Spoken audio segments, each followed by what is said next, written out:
Mi nombre es Luisa Feline Freier, soy profesora de Ciencia Política en la Universidad del Pacifico en Lima y también soy la directora de la Cátedra de Migraciones Forzadas financiada por el IDRC.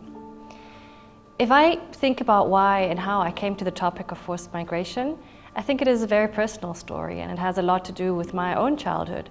I was born to German parents but was raised in Zambia and South Africa.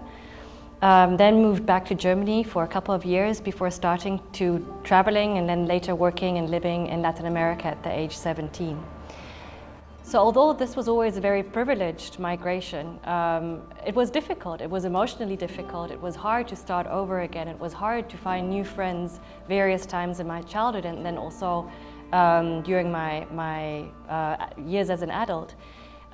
Which often made me think from a very early age about people who had to move in conditions of great vulnerability, who did not have necessarily regular status and the kind of financial family support that I had. So I think very often the things we research and care deeply about are things that we have experienced ourselves, or at least issues that we can relate to.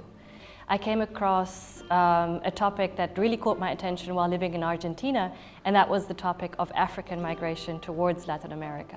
I really see myself as in a very unique and privileged position to have studied and worked in different regions of the world, speaking different languages, and thus I see myself as a bridge. So one of the things I really want to do is to help translate, both in terms of language, but also research styles, writing styles, the knowledge that is being produced on forced displacement in Latin America, locally, and put that in dialogue with the broader theoretical discussions we see in academia, and also policy discussions on these issues in other fora.